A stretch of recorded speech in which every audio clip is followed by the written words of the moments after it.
I'm Michael Anschel with OA Design Build. Been in the industry for a while, and I have definitely made my fair share of mistakes. When I pitched this session to the conference, I thought, everyone's always talking about, this is how you do it, and this is how you are going to be successful. It's always almost as if no one has ever really experienced serious failure. And I know from talking to my peers that my peers are going through rough times occasionally, and we are as well, and that's normal, right? That's part of the business. And everybody here is cool, right? You guys are you're all good? Everybody's businesses are running smoothly? Totally fine? No issues? Never? You're here because you're like, I gotta, maybe, right? Our industry, we're kind of a unique breed of people in this industry, don't you think? Our industry is not a safe industry. Who's in the remodeling business in this room? Some. Who's in the new construction business in this room? There you go. Who's in the design business in this room?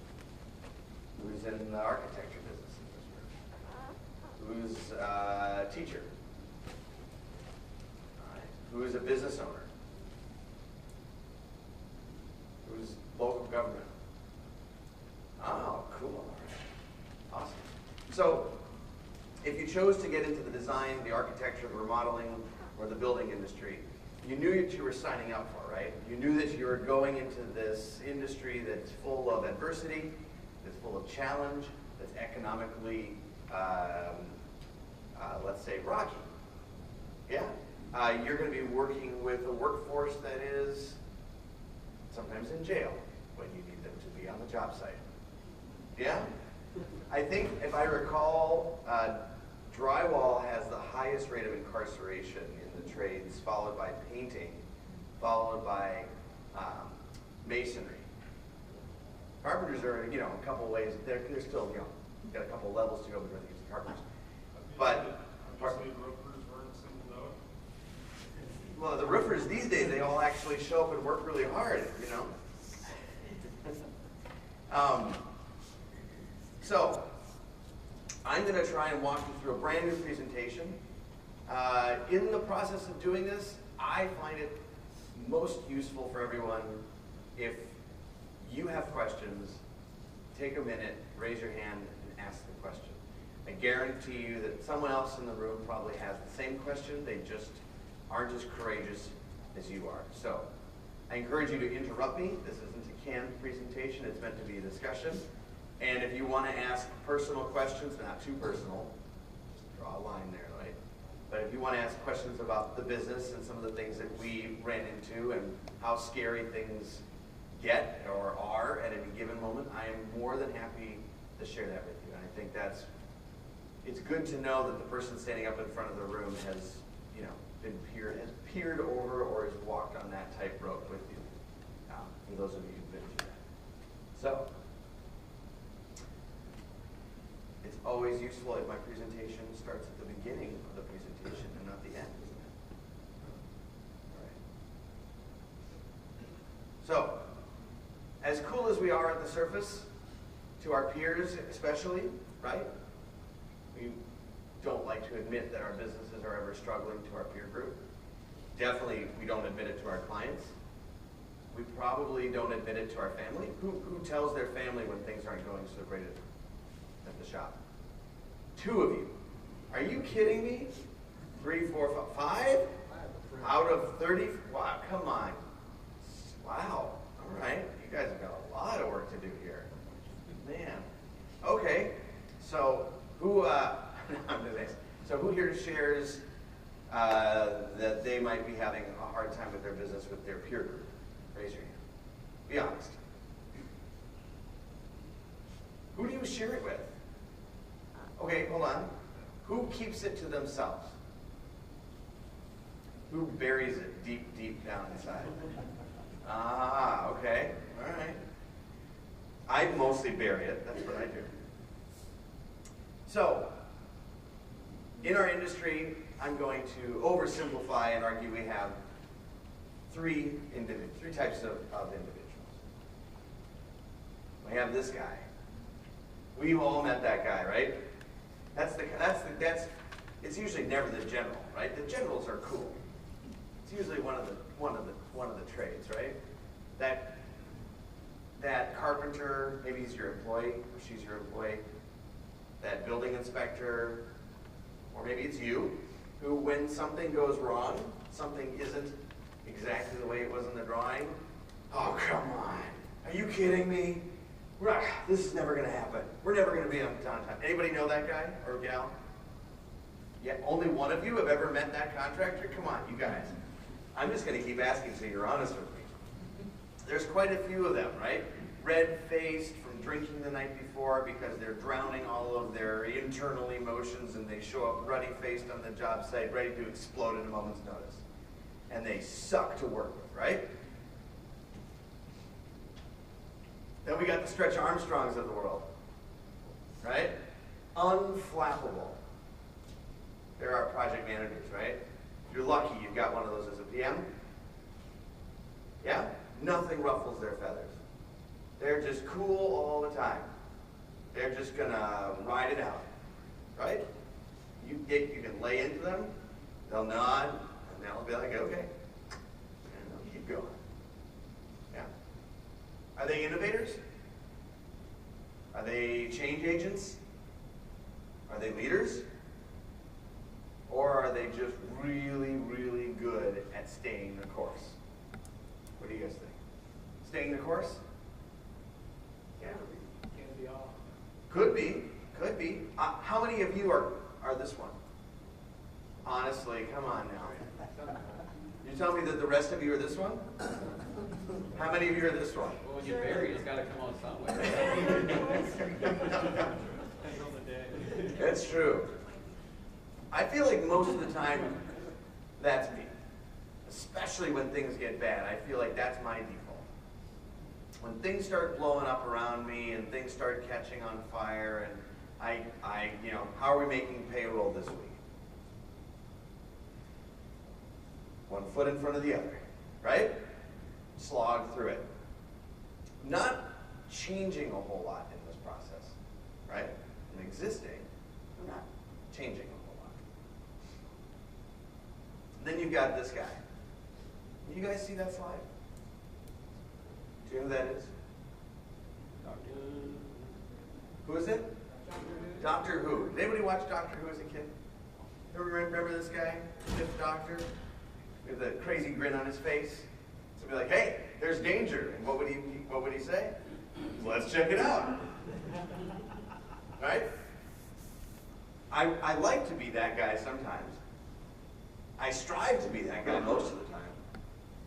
This is the person who kind of runs towards danger and runs towards a challenge and says, all right, let's take this one on. Seemingly inexhaustible energy and exuberance, and probably super depressed way, way, way down inside, but that's okay. For the purpose of this story, this is the person who has that ability to look fear, in this case the Daleks, straight in the eye and have a funny conversation. Right? You guys see the latest Star Wars? Anybody see the most recent Star Wars film? The opening sequence when the fighter pilot is talking to the commander of the evil empire and he's pretending like he can't hear them on the phone through the intercom. That takes some serious cojones, right? The volcano looks at adversity and says, adversity is my adversary. I am at war with adversity. I am at war with things that don't fit my narrow view of the world. I am at war with change. I'm at war with difficulty. I am at war with pretty much everything. Stretch Armstrong says, adversity is a constant storm and I can weather it. I am resilient. I am tough. I can just stand out there in the elements. I'm a real Minnesotan, not like those Wisconsinites. I can take it. But you guys have a dome. We blew it up. We don't have the dome anymore. It's still closed. Is Lambo's open? Yeah. So you guys are way more hardcore than we are. And then we have the individual who says, hey, adversity is kind of where life starts to get interesting. You know, right when things start to get rocky, that's when I get excited. That's when I'm like, all right, now we're doing something. I had a friend of mine, I still have a friend of mine who's from Lebanon, and he refers it to it as a war zone mentality. If you grow up surrounded by adversity, that becomes your comfort zone. And when things are working, you don't know what to do with yourself. Who of you can relate to that? Like, everything's working in the business, and you kind of are like, what do I do? Anybody? A bunch of you. Does anybody intentionally light a little fire every now and then? Have something? Yeah, honesty. I love it. Many years ago, my company was doing pretty well. Many years ago. And I was feeling pretty good about things, and I started to get bored. You know, everything worked. There was nothing for me to do. There was nothing for me to create. There were no challenges to overcome at the moment. It was pretty short-sighted, from my standpoint. But what did I do? I just kind of let it go. And I kind of let it go. I mean, I let it go to the point where it was this close to the ground. I mean, it was just going. It was one of those like playing chicken with your business, right? And then in the last minute, all right, I got this. And then like build it, and bring it back up. It made me feel like I was useful. It's also pretty stupid.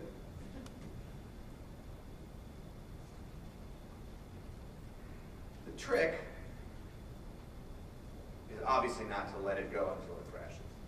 But the trick with adversity is to convert it. When you see this adversity, when you start to meet up with adversity, is not simply to put up the shields and batten down the hatches and just weather it. That's the job of your employees, I think.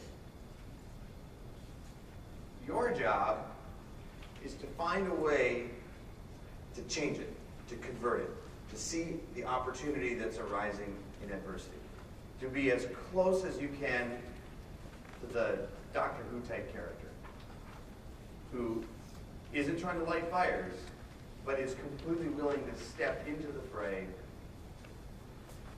and make something useful out of it. Grow the business in some way. Where I had the greatest amount of change with my business is when I stopped going through this cycle of let it drift, build it back, let it drift, build it back, and be intentional about going and looking for ways and areas that we could explore that we normally wouldn't. There wasn't a reason to go there. That would allow us to grow the business more. And that when we had things happen to our staff, to our employees, that we not go into a place where we were reacting. You know, losing an employee sucks, right? Who thinks that's fun? How many of you lost employees? Okay. How many times? Who's lost an employee once? Twice. Well, let's do this reverse. Everybody put your hands up. I like this. There we go. Now, if you've only lost one employee in your entire career, put your hand down.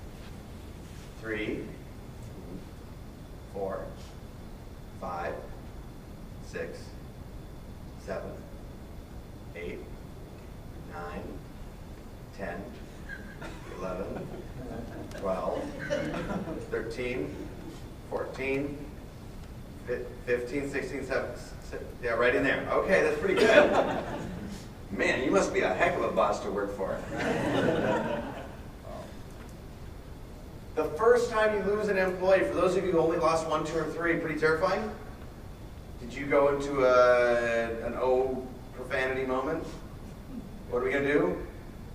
Those of you, I'm not going to, 17, we're not going to. Those of you who lost maybe more than 5 or 6, is it still, oh shoot, what are we going to do? Or are you a little bit more conditioned to roll with it? Rolling with it a little bit?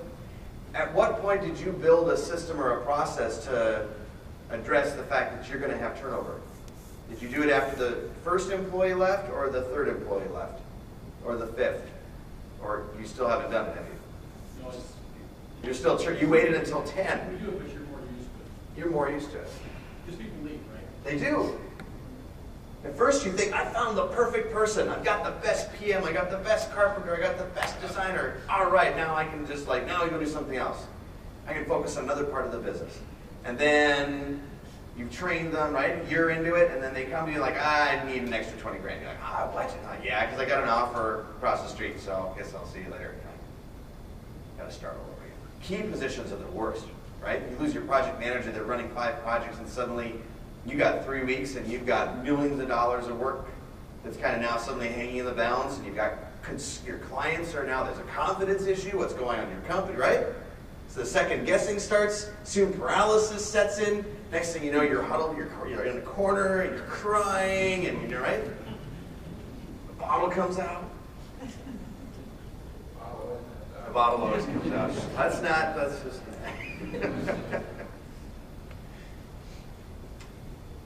There are 3 states, 3 stories. This one I call the attitude. This is a rice farm in Madagascar. But it could be a farm anywhere. And every day, people go out, and they plant, or they tend, or they harvest. Yeah. And their primary focus is a little bit better than subsistence living, maybe subsistence living, right? Crop is critical. I don't have a crop. Don't have enough. Either I don't eat, or my kids don't eat, right? And it goes on for years and years and years and generation and generation. Yeah, we still have farmers in the United States. Still a thing. But this mentality of going out and doing it, no matter what, that is an attitude-driven life. It's very, very resilient and also very, very boring. But consistent, right? If a storm comes in, hurricane flies through. You guys ever watch the news and there's like, a tornado comes through and the newscasters look to find, people to interview. Do they interview the person who's like, I got this? The person who's like cleaning up their yard and throwing stuff in the dumpster and starting to rebuild. They don't interview that person, do they? Who do they interview? Person who's like, my life is over, what am I going to do? Everything's over, right? How many of you watch that person like, oh my God, stop complaining. Get back to work. Because we oftentimes find ourselves like this. Head down, do the work, right?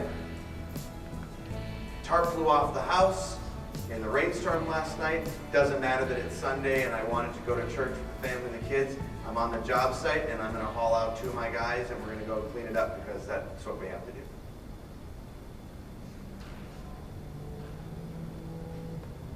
This is an interesting story as well.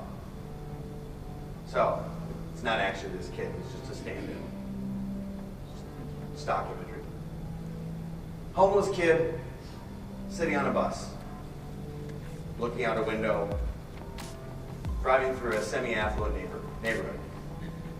Social worker sitting next to the kid. Social worker is thinking,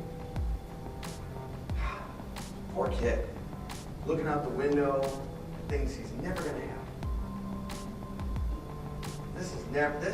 I feel really bad that he has to be exposed to this kind of opulence and just wasted money.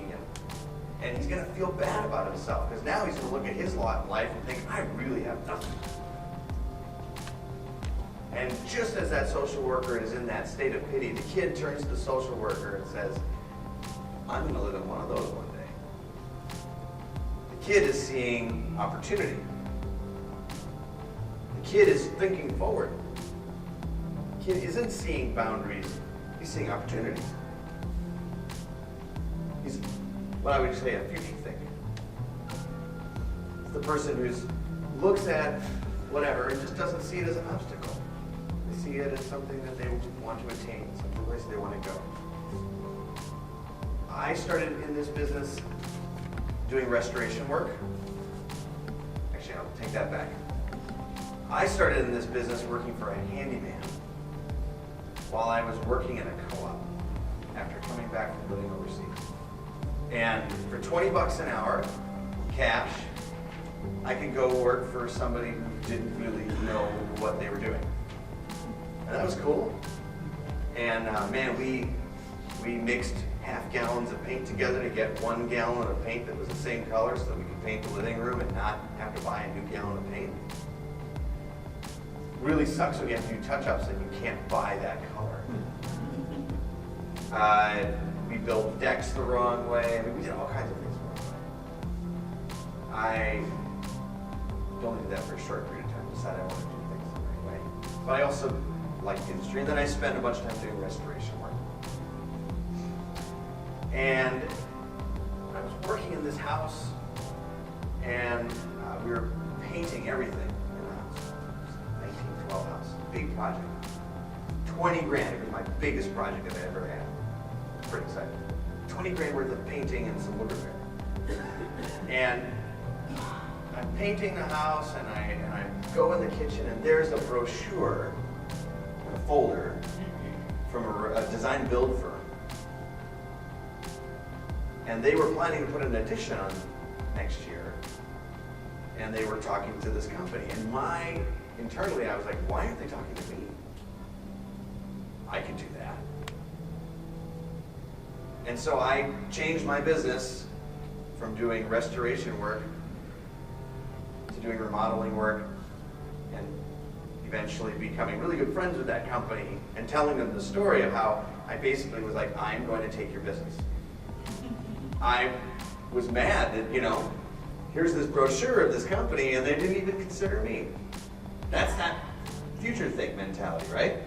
I've never built anything in my life. I've never remodeled anything in my life, but man, I should be doing that. Why not? You go to the library, read a few books, journal like construction, you learn everything you need to know, right? Easy. You can actually learn a lot from books.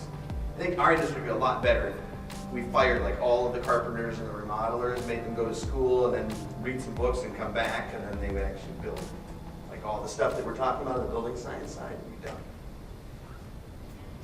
All right, so then you have the active engagement. So the future think is looking out, saying, there's a thing that I want, and I'd like to do that, and it's just not an obstacle. Doesn't mean that they're doing. Yeah. The active engager is in the action, they're in the moment, and they're engaging. This is a true story. This is a buddy of mine. We were hiking in the Grand Canyon, and he'd get these weird nosebleeds every now and then. We chalked it up to nothing more than it's the desert, it's super dry, and we're hiking through this canyon, and it happens, right? Spend enough time in a conference room, and the air is so dry you get nosebleeds. Go to Denver long enough to get nosebleeds, right? Well, he decided he was going to check it out because it happened like 3 times over the course of this week trip. And turns out he has stage 4 cancer. And there's a tumor like the size of a small baseball behind his optical nerves, like tucked right between his eyes, right? Not in his brain, but in this like space. That's kind of a life-changing moment, right? And he's got good humor. He's kind of rolling with the punches. His emails to everybody like, hey, guess what, guys? You're going to get to see me be bald. It's going to be a little bit sketchy exit, kind of like that one trip we took, but, I'll scramble my way through it. And I thought, man, what a great attitude, right? That's still not doing anything differently. That's having a good attitude. But then he started to make changes in his life. Changes in his relationship with his kids, with his wife. Made different decisions about the kinds of events he was going to attend. And I said, hey, I'll see you next year at this little building science gathering. And he said, nope, I'm done with that. I've got these trips planned. That's what I'm going to do.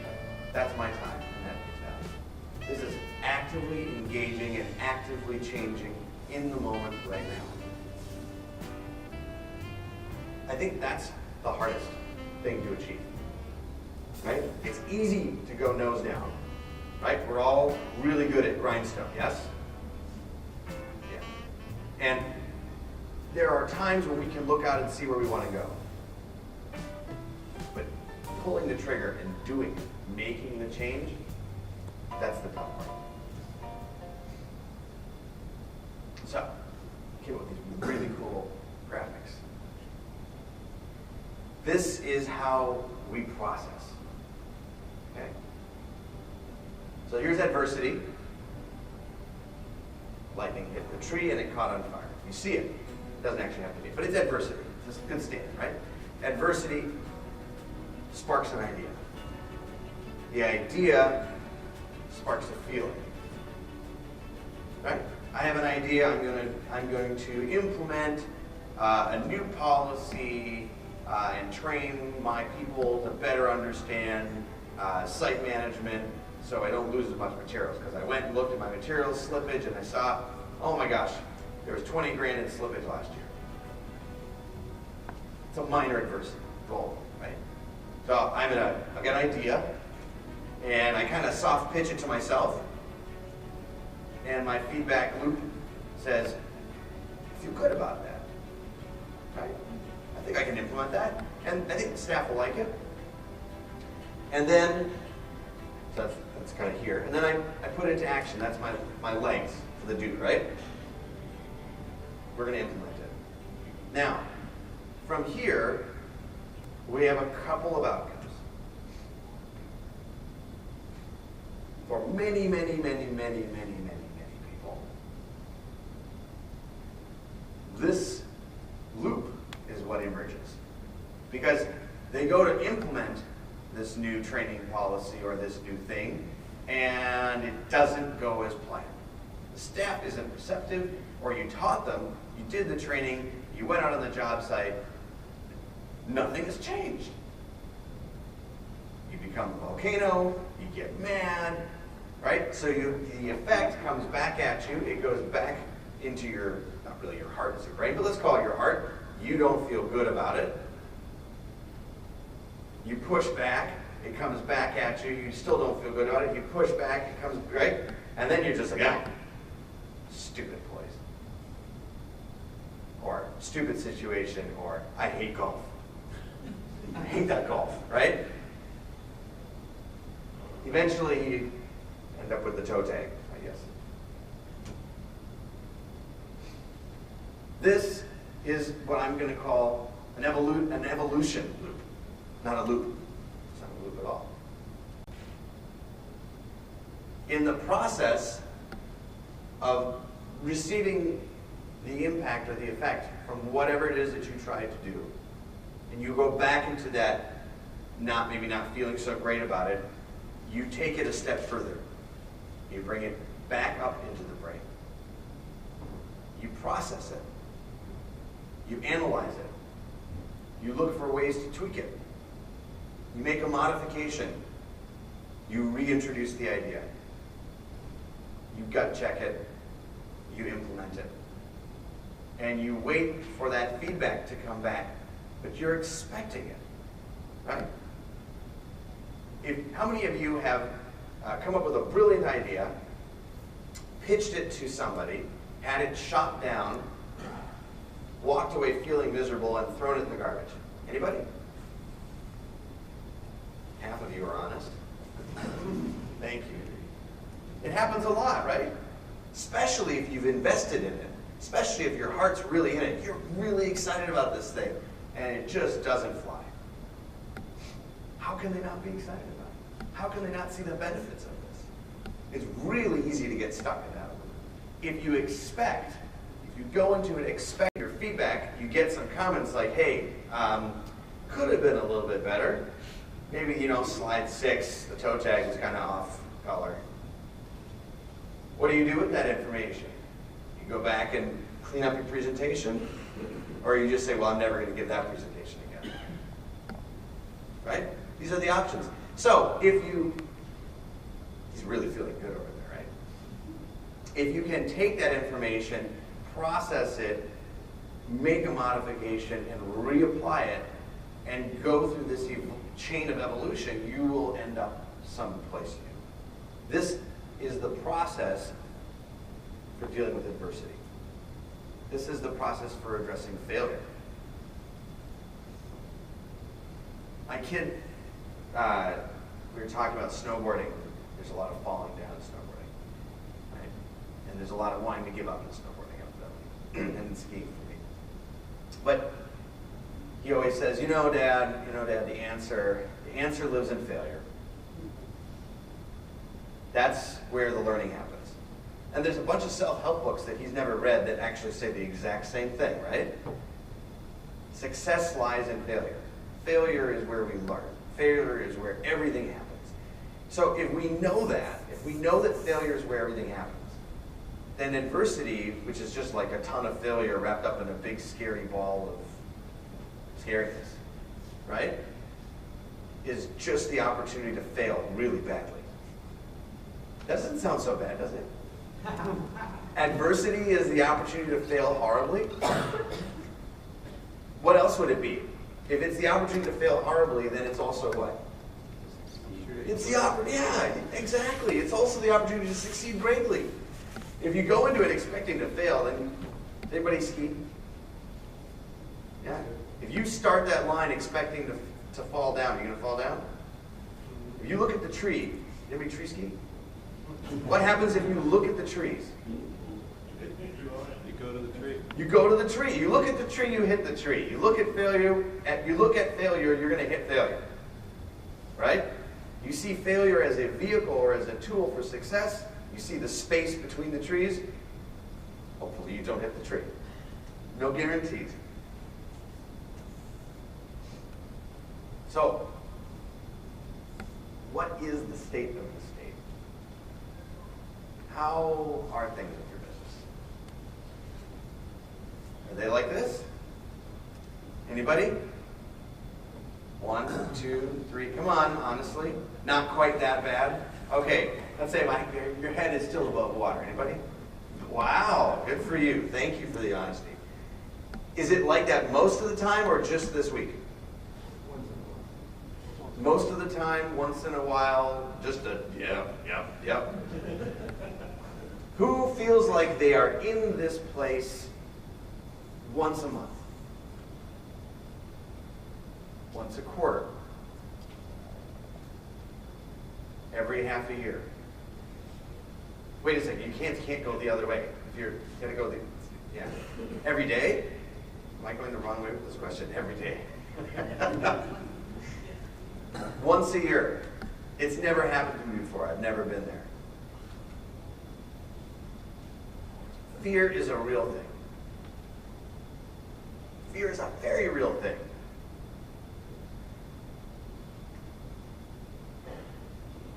You don't have control over what happens. Right? You don't have control over how you feel. Have your parents ever tell you that when you're a kid? You don't have control over your feelings, but you have control over your body, so you don't get to punch them in the face.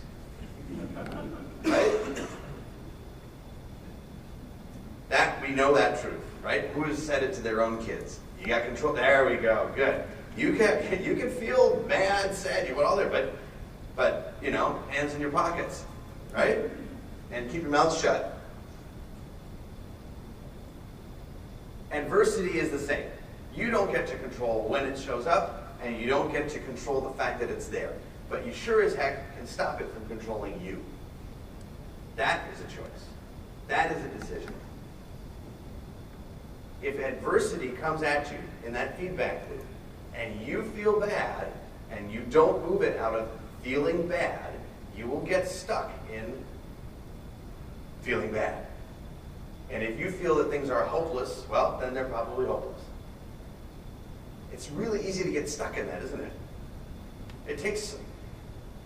Sometimes it takes somebody else to help you break that cycle. If you share with other people, because almost none of you share what's really going on in your businesses, believe it or not, it actually will help you get some perspective. Did any of you use that 7 breaths thing that I gave you yesterday? 4 of you? Wow. I failed. That was pretty bad. Should make you do it again. Oh, you are talking this afternoon, right? Say again? You are talking this afternoon, right? Again, that's right. I got 4 opportunities to try and get people to pause and think and reflect and make decisions and move forward. But if you think about it, the 7 breaths, you can use it in a I got lots of time in the world type situation. But where it's really, really, really most useful is when you're in an adversarial or a fear-based moment. In that moment where you're stuck. In that moment where you're feeling like you can't make the right decision. And so you don't make a decision. So you end up in that stupid loop. That's actually where 7 breaths is most useful. And I'll add one thing, since you aren't going to share any of this with your spouses or your peers, share it with yourself using your voice. Has anybody ever wake up at 2 o'clock in the morning because their brain turned on and you went through all the things that you got to do the next day that aren't going to go right, and the payroll bit is up there again, and there's that client, and you don't want to get sued? Did anybody ever? Yeah, all right, there we go. How do you get it out of your brain? Or do you just is that it? You're just up for the rest of the night. What do? Write it down. You write it down. Does anybody else write it down? Most of you, but not all of you. Have you ever tried to say it out loud? Does it ever change? All the fear stuff, when you have to vocalize it or write it, does it start to sound kind of dumb sometimes? Or is it more convoluted in your brain than it actually is when it gets on paper? Once it's on paper, you realize it's like 3 steps. I just need to do this and this and this, and now I can go back to sleep. This is sometimes our enemy. We get stuck up in there, in these silly little I feel bad about myself loops that aren't based on anything. Especially at 2 o'clock in the morning. Anybody been to Corbett's Choir? Do you know Corbett's Choir? Anybody heard of Corbett's? Peter, you've heard of Corbett's. Jackson Hole. Yes, Jackson Hole. This is like the #1 attraction at Jackson Hole. If you're ever out there, don't jump off Corbett's. But go to Corbett's and watch. Because everybody will come up to Corbett's and look over the edge, and they'll stand there and they'll look, and they'll talk to each other, and they'll look. From here, Corbett's, I don't think looks that bad. That looks pretty doable. Now, come on, that's not that bad. You've got like a 15-foot opening at the top, then it opens up to about 40 feet wide. It's steep, but there's plenty of space in there. There's rocks all around you, but, again, it's like, don't look at the rocks. Look at the snow. But that's what it looks like from the top. And it just looks like from the ground, it looks like this. Yeah. And from the top, it looks like that. You're pretty certain you're going to die. And then somebody comes along and just hucks right off the edge. And makes it look like it's no big deal. Like, pops off the edge, 1 turn, 2 turns, and they're gone. And you get up the nerve, and then you look over the edge again. And then you back away. Getting up the nerve to jump into this requires that you come to grips with fear. Now, the first time, fear is something that we all experience to different degrees, but like really good fear.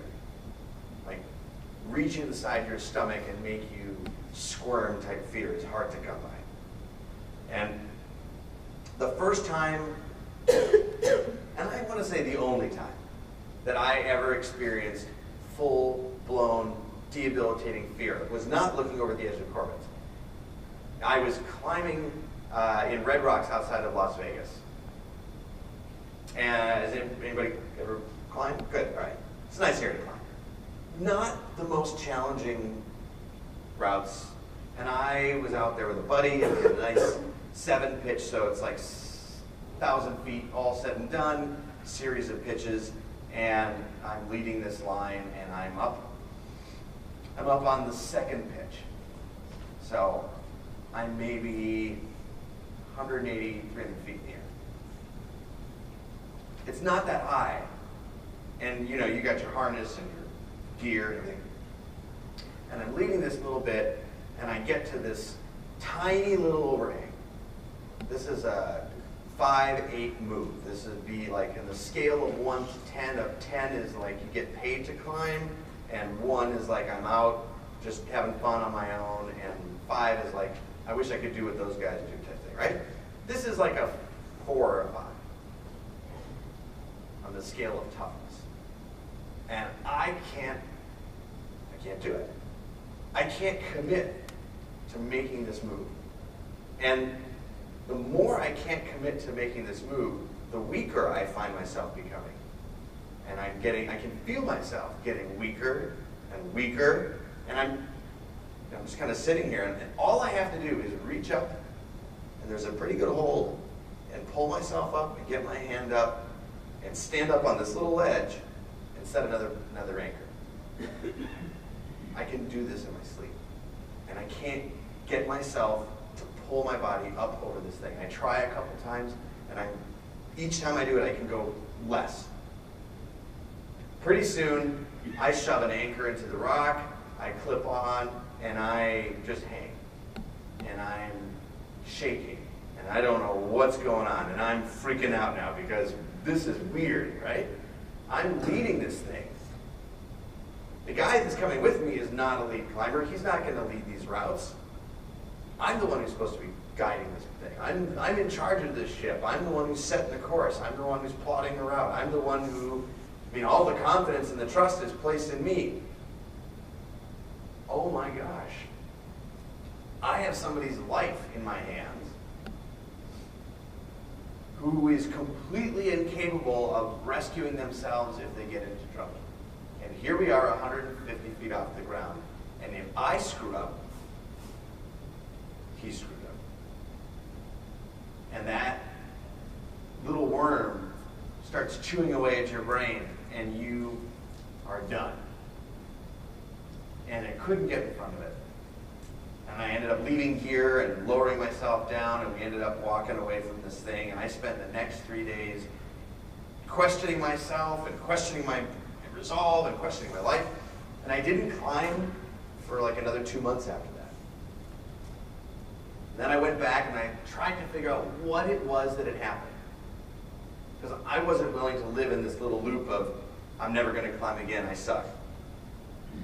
And what it was I didn't adequately prepare myself to encounter fear on that climb. I walked in there supremely confident, I got this no problem, completely unready to address it. And the lesson, I think, and the reason I'm telling you the story is what I learned from this was that fear is your friend. If you look at fear the way the volcano looks at adversity, it will chew you up, and you will end up with that little toe tag. Adversity is an opportunity, and fear is just a companion. Fear's there. Fear is there every single day. In fact, right? You probably are mostly shoving fear to the side instead of really addressing fear whenever it's there. And you probably are spending a bunch of energy pretending that fear is not there. And then when things go really wrong, you can't ignore it anymore. And suddenly fear is like front and center, like, got your attention now, right? So the process of making fear a companion in everything you do is actually kind of fun.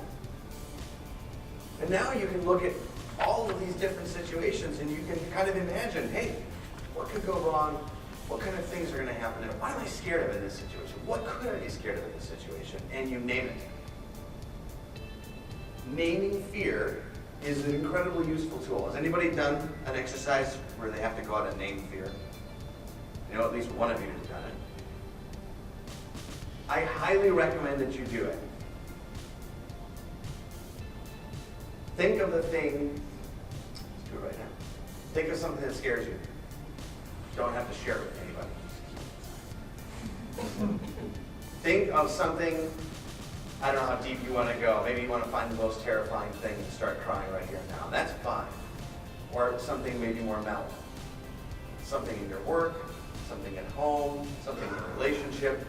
Think of something that actually scares you, that you are actually fearful of, and then give it a name. I don't care what you name it. Call it Bob. Call it money. Call it a chair. If you give it a name, you give it an identity. It's very hard to deal with a nebulous concept. It's much easier to deal with something that is more concrete. And the name binds that fear to something, and you can address it. You can have a conversation with it. Sounds crazy, doesn't it? It's good. At least one person saying, "You're not crazy, Mr. Speaker. I appreciate it. Thank you." It works incredibly well. When you look over the edge of Corbett's and you say, "Okay, I'm scared of the rocks. I am scared that I am going to hit that snow and fall and hit the rocks." Okay, what do I need to do to not hit the rocks? Well, regardless of what happens when I hit that snow, even if I'm leaning forward, if I fall, I gotta move to the right. Maybe I'll watch somebody do it and discover that the fall line actually sends everybody off to the right. Nobody hits the rocks. That's why everyone goes and jumps off Corvettes, because it's really hard to actually hit the rocks. The way that chute is, it kind of kicks you off the right. Okay, so now what's the worst that can happen? Tear my ACL, ligaments, who cares? Am I scared of falling 20 feet into snow? Yeah, I might be bruised, but I'm not going to be dead, am I? Probably not. How do I feel about that? Have the full conversation. And then when you go to look over the edge and you feel your stomach getting weak, you say, "I'm not going to hit the rocks. I see the rocks, but I'm looking at my exit. And the worst thing that's going to happen is I'm going to be just to make a fool of myself. And everyone up here is going to laugh at me as I tumble my way down this couloir into that snowfield. And I'll lose my skis, and I'll spend half an hour trying to climb postal up this thing to get them back." Not as terrifying anymore.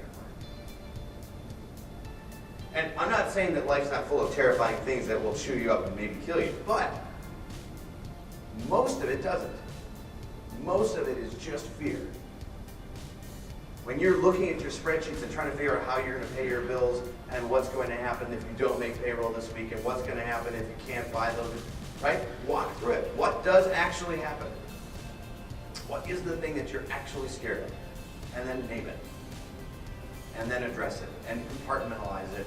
Not hide it away, compartmentalize it, but compartmentalize it so that you can address it and work on it so that it doesn't bleed out in everything else that you're doing. Adversity is tenacious like that. There are 27 human emotions, technically categories, but they are chemical reactions in the brain. That's all they are. So anything that you're feeling, right, is just chemistry. And it's causing you to react. Maybe that's a way that you can pull back and say, "Hey, I'm feeling anxious, or I'm feeling fearful," but it's just related to a condition or an experience or an environment. It's not actually a thing, right? It's just a reaction. This guy just free solo climbed El Cap. Free solo climbed El Cap. First person who ever done it. They put him in an MRI and they said, "Oh, his amygdala doesn't fire as intensely as it does in other people." Well, this gives his frontal cortex time to react. So instead of fear taking over, he is aware of that's scary.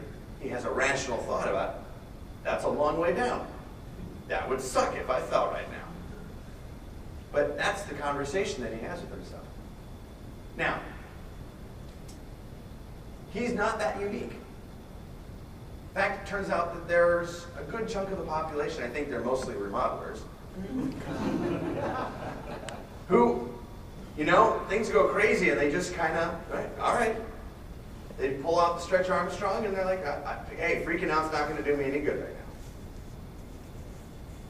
What he has that most of us don't have is massive amounts of discipline. By the way, he's got this like crazy grin on his face, and he's like, you can see how far he would have to fall. He's having fun. In that moment, he's having a good time. He has done this route with a rope 1,000 times. He detailed in his journals each move. He went through each step in his head.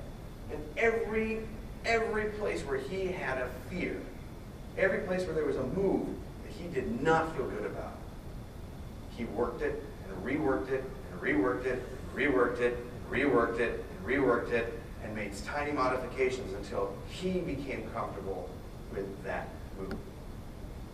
The point when he decided to free solo El Cap and told his buddies, they thought, yeah, I'm scared, but if anybody's going to do it, it's going to be this guy. Because he's so methodical. He's so careful. He's so calculating in his process. If you go into adversity and you're not prepared to do what it takes to move through it, to analyze it, to process it, to record it, to make slight modifications and try it again, it's going to be difficult to be successful. But it's like 90% discipline, 10% chemistry. And you guys have the chemistry, so you just need the discipline.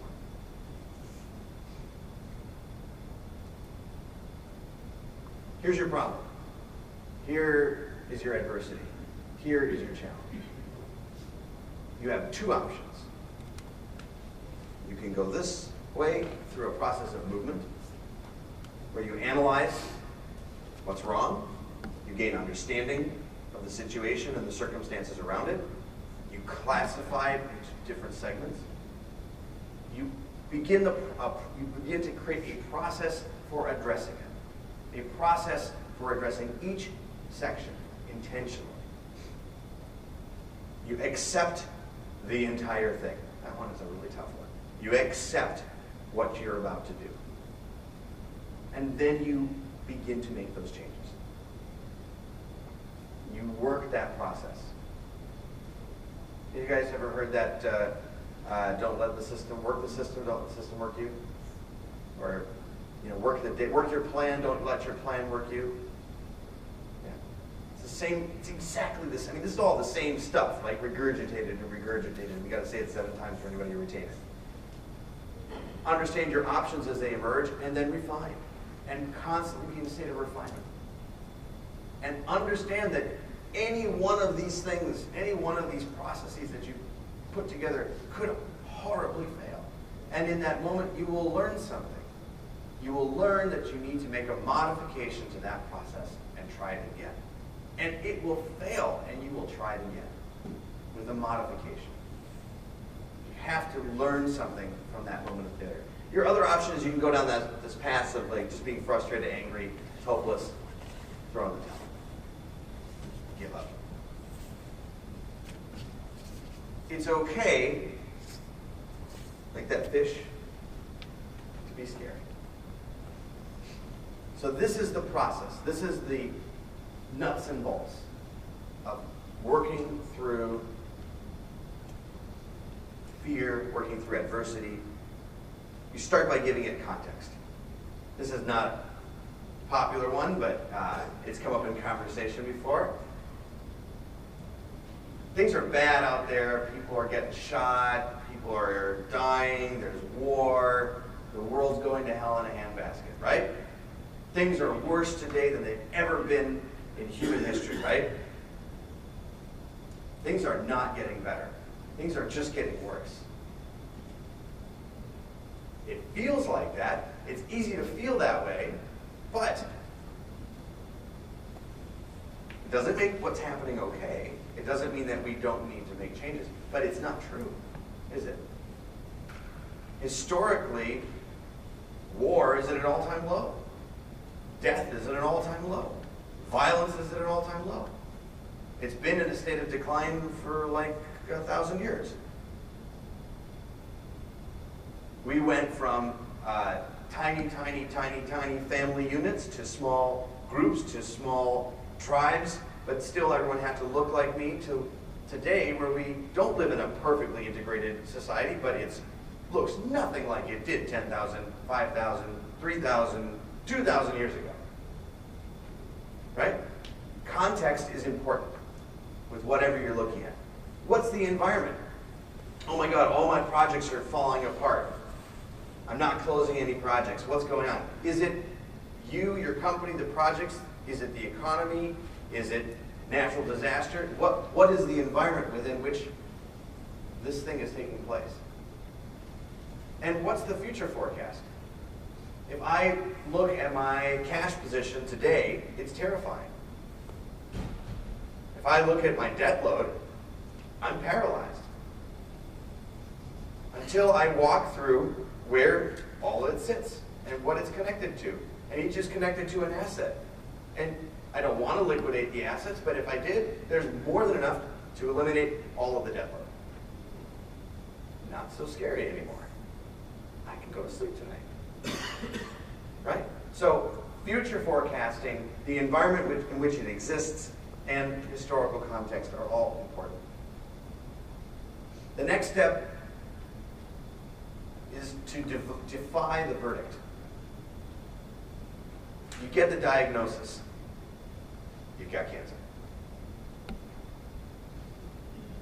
Okay? That's true. You can defy the outcome. You can say, I may have it, but I'm not going to die. Now, you may still die. You probably will are going to die, right?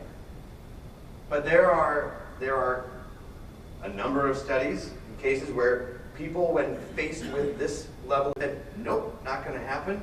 And they mustered up some kind of internal reserve and they just put on their armor and they went to battle and somehow they managed to get through an incurable cancer.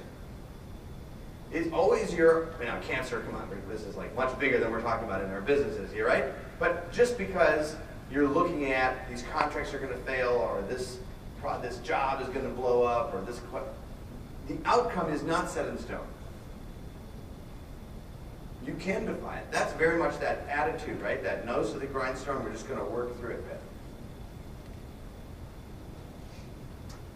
Commit to what's important.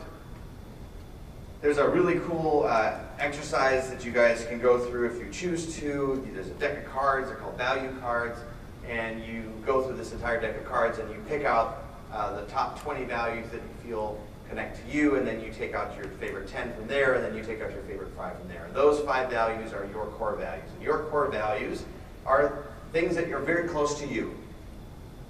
And if your business is designed around those core values, you will work really hard at your business or your task. So if you're faced with a situation that is quite challenging and not of your design and not of your making, this is what you should implement, but it doesn't align with your values, it will be next to impossible for you to be able to be successful in the implementation of that solution. It has to align with the things that resonate with you personally. So look at this situation and find a path through it that also aligns with your values, and you will find you have a lot more energy, a lot more passion, a lot more drive to move through whatever adversity it is. If your business in general, you were to look at it and say, gosh, I've been struggling with my business for 20 years. Turns out my business isn't aligned with my values. Well, now you might know what you need to do with your core business. Right? There might be a core structural change that you need to make so that it aligns with the things that you actually feel good about. Lean forward. Don't ski from the back seat, right? You lean into it. If you're in the back seat, you're on your butt, right? You're going to crash. You lean into it. You commit to it. You do it. Whatever it is that you're going to do, you drive it. You drive the change. You make it happen. It's not a passive process. It's an active process. And like everything else, like I said yesterday and I've said like 5 times today, you have to name it. You have to define it. You have to give it form. You can't be successful unless you define success. You cannot address your fears unless you define your fears. You cannot get through any kind of adversity with any kind of a plan unless you actually define the plan. Trying to act without definition is a fool's errand. It's like showing up to the office expecting to get work done. Still humor alive. It's good. All right. Engage others. Build partnerships. Get feedback. It's okay to ask for help. Going it alone, I know that that's like the way. I know that that's what we do, but it's dumb. Okay? It's just dumb. There are lots of people out there with lots of great knowledge who would love to share with you, and they will feel great about themselves in the act of helping you, and you will get through whatever thing you're trying to get through with someone to help you when you're stuck in a cycle, and someone to help you break that cycle. And it can be a peer, it can be a friend, it can be a relative. But ask for help. And most people are more than willing to help. Make it personal. We tend to try to make everything impersonal, right? I know that's our industry is not about making it personal, is it? Work's work. It's just work. Get over it. Yeah? You're going into an adversarial situation. You're going into this big, dark fear cloud thing. It has to be personal. You have to have some emotion in this game. It will not work otherwise. It isn't just a spreadsheet, and it isn't just a task. You have fear, you have worry, you have anxiety. All of those things are feelings. You better well have some things on the other side of that to help you move through it. You need to have some heart. You need to be willing to empathize. It's not a weakness. Crying is also okay. Not really, but it's okay.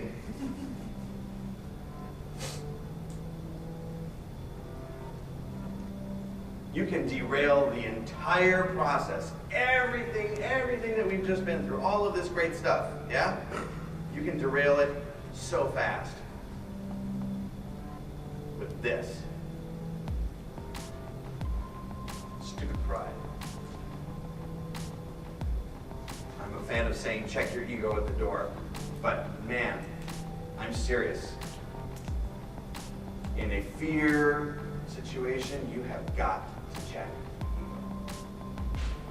If you own a business and you are still ego-driven, there's a reason why you're having problems. If your employees don't respect you and they aren't implementing the things you want, I guarantee you need to look in the mirror. There's too much pride and too much ego in what you're doing for it to be successful. I'm not talking about being boastful. I'm talking about you being the way. Because it's embarrassing. Because failure is embarrassing. Because admitting that things didn't work out is embarrassing. That's pride and that's ego getting in the way. I screwed up on that job, I didn't estimate it right, forgot to call the client, I own it, it's on me. That's not pride, is it? You can't accept that something in the business that's not going right is because of you. And it's not just your employees that are always screwing up, and it's not just the subs who are always screwing up, and it's not just the inspectors who don't know what they're talking about, and it's not just the codes that are always wrong. That's a lot of this. To get through any of this successfully and see real change requires a lot of this. And that's super scary, right? And then, oh, here comes fear again. Here comes anxiety, and here comes, maybe I just won't do it. Maybe I'll just head down and just keep planting rice and hoping that someday I'll have enough rice to not plant rice. Because it's not working. That's not working at all. I will close with this symbol. Late night inspiration. You know who that is? Who said Voltron? You guys remember Voltron? I know that I am definitely not the oldest person in the room. So if I know Voltron, the rest of you should know Voltron. Voltron is a cartoon from when I was a kid. It's from the early 70s. These guys go out, an alien's coming, or some crisis, and they all go out in their lion robots. They go and fight individually, and eventually, you know, the enemy's just too strong.